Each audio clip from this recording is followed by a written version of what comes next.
dawn over Grizzly Island in the Sacramento Delta in central California.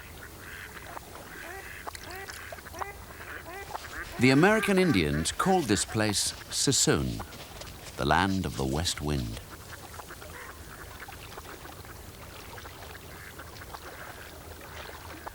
Since the end of the last ice age, it has been the haunt of deer and duck, a place of misty waterways called sloughs dotted with reedy islands. Hawks seek their prey in the grass. Otters swirl in the shallows in search of fish.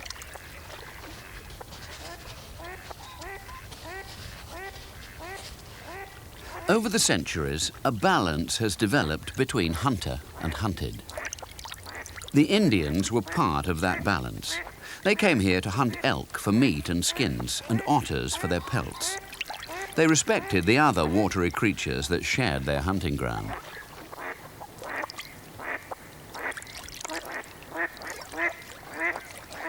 Then the white man came and discovered the delta. In some places, the balance is still there. Parts of it are ideal wetland habitat, numbered among the prime duck hunting areas in the United States. Duck hunting has been an important factor in wetland conservation in the States. Grizzly Island is a public area, and like the private clubs that surround it, it's carefully maintained and monitored. Most of the ducks are migrants from northern Canada. The breeding success of each species is assessed in Canada. Then the bag limits are set for the United States. Hunters are permitted to take only a certain percentage of the ducks that the population has produced in the breeding season, usually only 3 or 4 birds per hunting day. This hunter's mixed flock of decoys will attract passing birds to fly towards the hide, he hopes. Mallard, as common in the States as in Europe, are a favourite quarry species. A few breed in the marshes here to be joined by millions of migrants in the autumn. The flocks include widgeon, along with pintail and teal.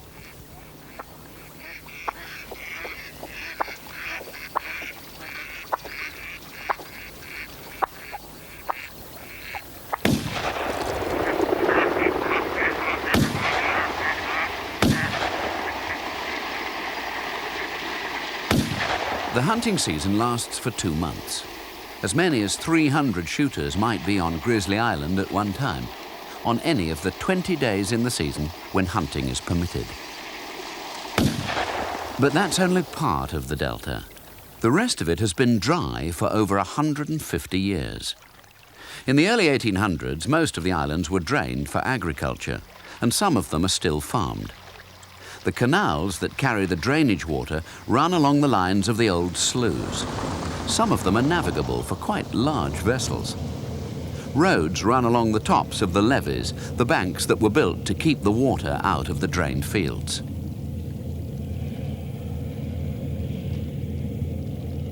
The work of maintaining the levees is endless if the fields are to remain drained.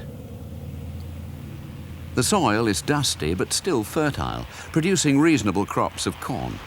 But as it dried out, it shrank. The peat which formed it has collapsed, and as a result, many of the old islands are now as much as 20 feet below sea level.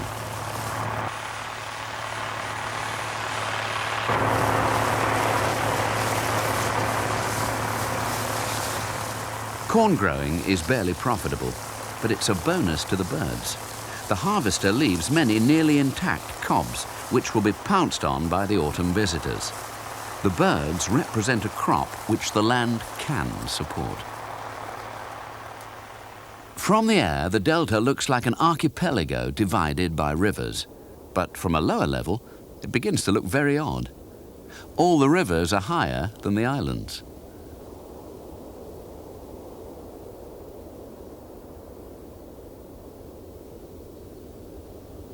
The corn-laden stubble among the muddy sloughs proves irresistible to one species of long-distance migrant in particular: sandhill cranes. They breed as far north as the Arctic coast of Canada, though some of them nest only a little way away in northern California. In autumn, the population moves south, stopping off every year in the delta.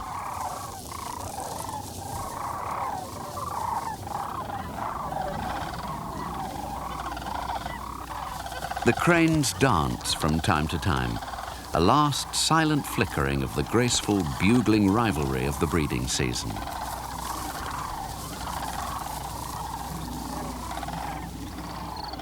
There are places where the islands were never properly drained, and others where farmers abandoned long ago the effort to keep them dry. In such places, the delta is reclaiming its own, and the wildlife is returning. Grizzly Island, abandoned by agriculture, was given to the state in 1952. There are other similar areas which are privately owned and managed as duck shooting clubs. These places are coming to resemble the delta as it must have been before the farmers arrived. Flocks of seed-eating birds roll among the ripening grass.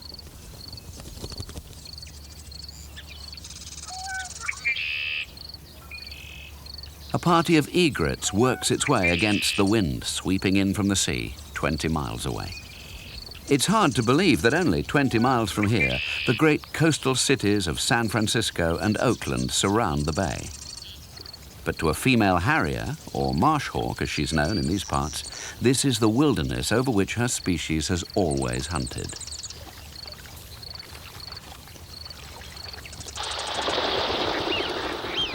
Migrant pintail power into the marsh, elegant in the clear, watery light.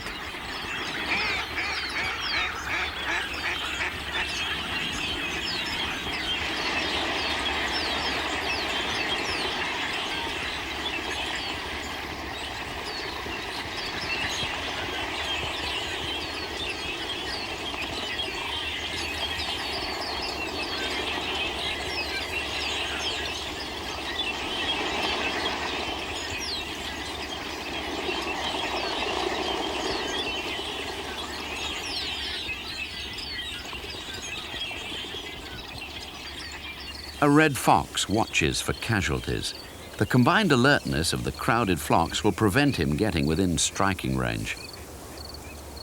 The marsh hawk quarters the ground, looking for small rodents in the grass below.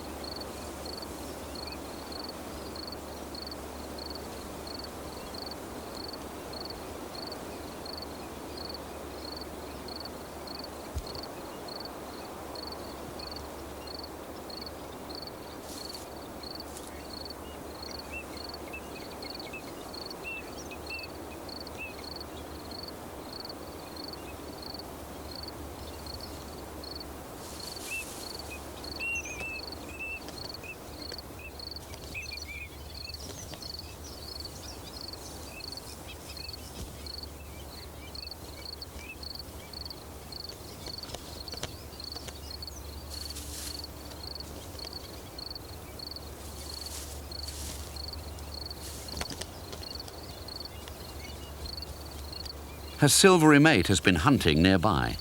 He reinforces the lifelong bond between them by dropping her his latest catch in midair. In the misty light, the pair frolic together across the sky.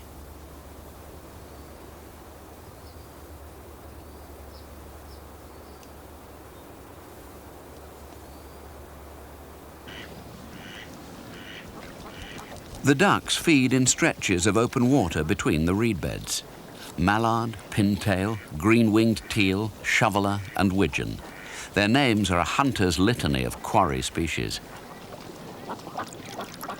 As autumn progresses, the flocks build up in the wetlands protected by the duck hunters. Many other migrants gather here as well. Cutting through the drowsy quacking of the ducks comes the abrupt call of a phalarope.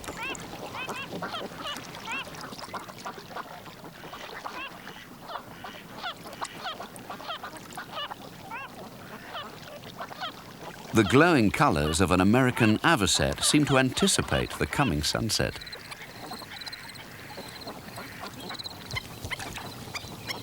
The crisp yipping sound is a black-necked stilt.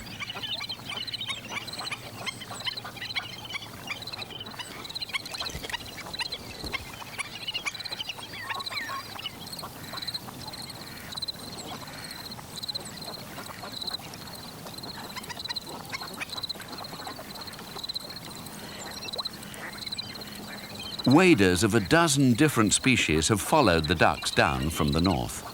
Their names are a litany for birdwatchers.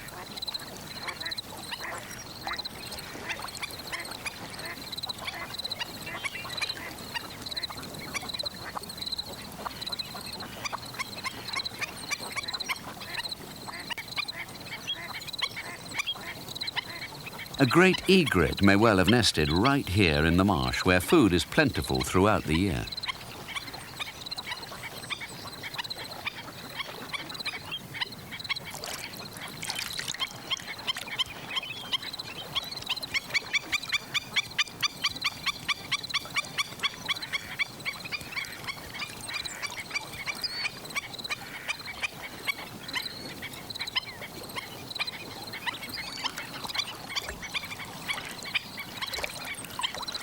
The sandhill cranes have made their way south down the Pacific Flyway, like the other migrants in search of milder weather and a reliable food supply. They mate for life.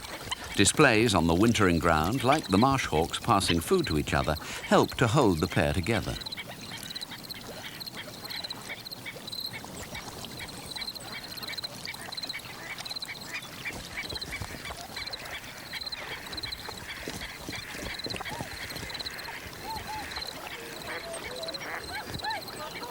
A family of tundra swans may have flown 2,000 miles together from the Arctic coast or the barren grounds of Canada to spend the winter here in central California.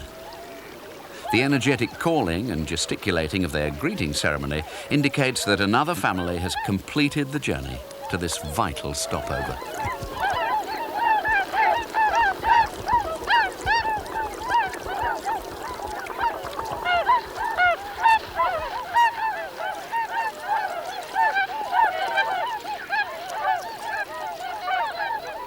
The music of the swans attracts a couple of coot.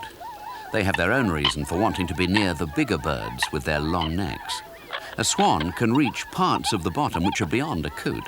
It often dislodges small items of food which the coot are happy to make use of.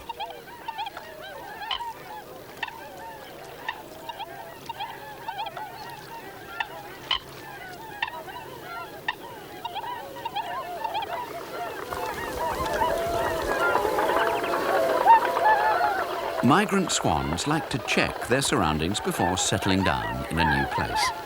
They explore the terrain for predators or just to get their bearings. This flight takes them to the edge of the wildfowl area, where one farmer at least is still maintaining his levees.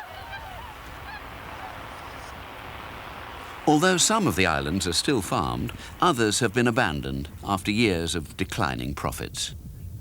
The weedy fields seem ripe for restoration to their original condition. But how is the transformation to be made? An obvious answer would be to abandon the whole area and let the levees collapse. But this wouldn't help the waterfowl that need the delta. Most of them are shallow water species, unable to use a lake 20 feet deep. So the levees must be maintained. Failed farmland can only gradually be returned to productive wetland.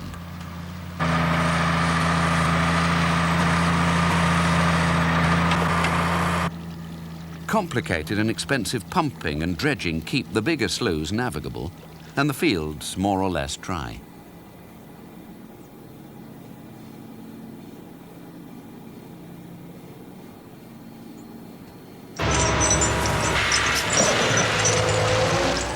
But who is to pay for all this heavy hydraulic engineering? This is where the duck hunters, with their enthusiasm and their money, work hand in hand with conservationists. By judiciously flooding parts of some of the abandoned fields, private duck clubs and commercial hunting concerns are boosting the autumn migrant population as they restore the old habitat. The duck people have a saying amongst themselves: summer water grows ducks. By that they mean that if the fields are shallowly flooded during the ducks' breeding season, pairs will stay and breed down here instead of migrating to the north. And it works. Already mallard are breeding in some of the new marshes, as they probably did before the farmers arrived to drain them. Left to themselves, the shallow lakes would revert eventually to the original flora of the delta. But the duck growers don't have time to wait for that to happen. Their annual visitors need food in the autumn, or they might go somewhere else. Planting a mixture of rushes and grasses round the pools is the first step. The migrants will eat some of the seeds, but there'll be plenty left to germinate for the following season. The smart thing to plant is smartweed, a plant with copious supplies of pink seed heads and a favourite food of ducks. As a result of this careful management, some duck clubs are already building up substantial resident populations. At the same time, they're improving the habitat for all the other plants and animals of the delta. It all costs money, but money is something the private duck clubs have plenty of. Their members may be corporations from the big cities or wealthy individual sportsmen, but they all place a very high value on the chance to escape to the marshes for a few days in winter.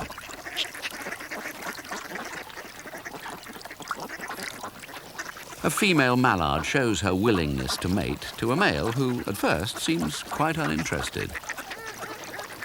Eventually, he responds to her head bobbing.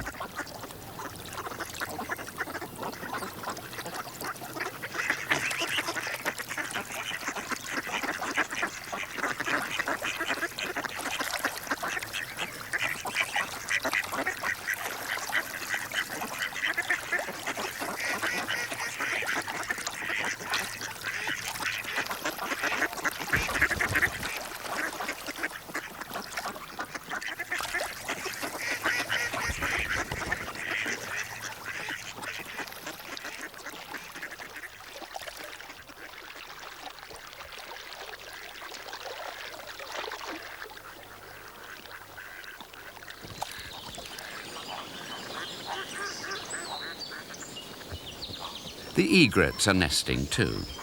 They add an air of elegance to the scene now that their population has recovered, along with the ducks, which are the main purpose of the exercise. Most of them are great egrets, but among the nesting colony are one or two cattle egrets. Cattle egrets originated in the Old World, but they've spread across the New since the first record in the eastern United States in 1952. Now they're here in the far west, helped on their way by the people who rehabilitate and preserve wetlands such as this.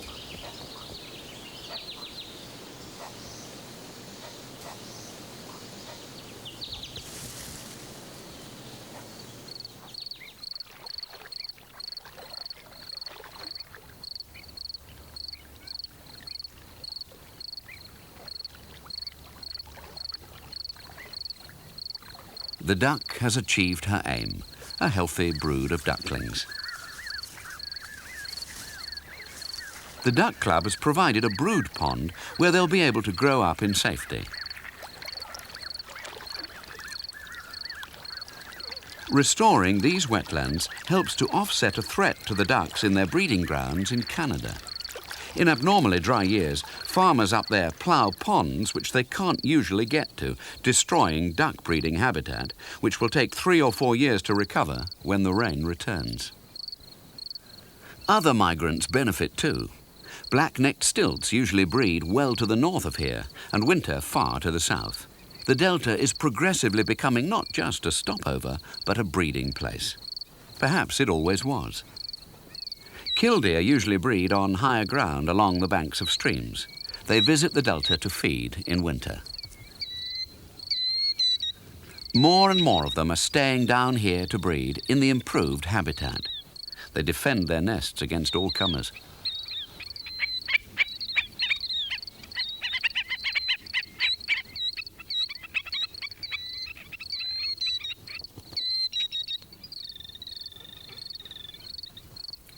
The American avocet is at home here.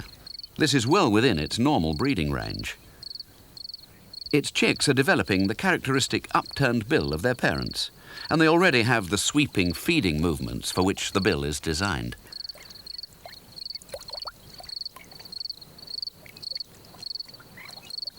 The stilt chicks poke and stab the mud with the sharp, straight bill of their species.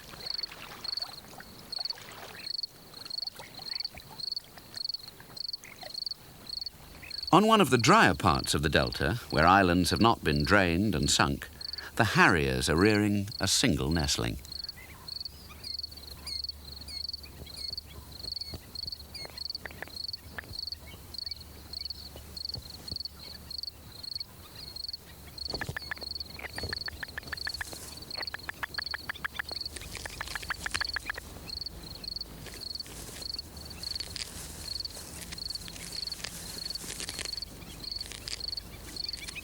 The land cannot be left to itself if it is to fulfill the aim of improving the habitat and the duck population. It has to be managed.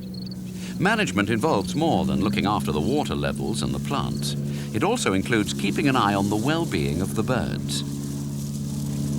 Inevitably, there are casualties from natural causes. The bodies must be collected to find out what the problem is and to prevent the spread of disease.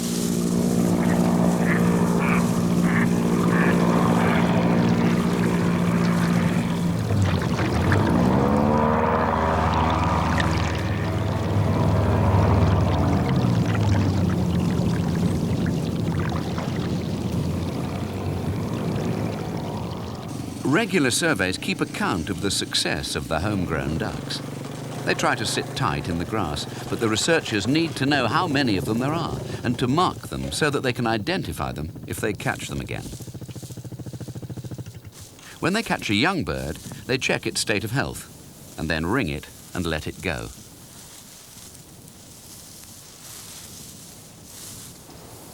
All the research and groundwork in the delta, especially in the duck clubs, has the primary aim of increasing and maintaining the duck population for hunting. But you can't grow ducks without good habitat.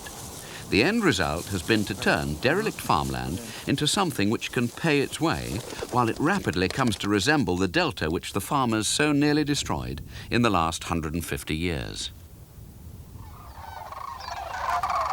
The restored delta will once more take its part in the migration route in autumn and spring, playing host to such natural wonders as the great flocks of sandhill cranes.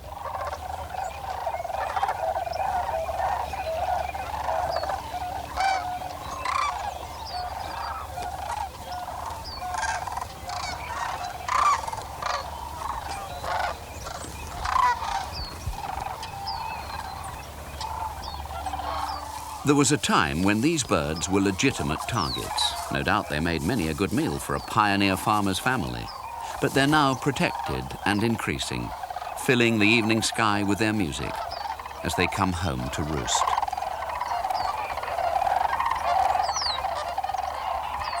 Home to roost. Home to a place which humanity nearly destroyed, but which is now being restored to something very like its former beauty and ecological value. The delta will live just because it is regarded so highly by hunters for the recreation it has to offer. Cynics may call it a duck factory, but its invaluable byproduct is a vital sanctuary for millions of water birds, here in the land of the West Wind.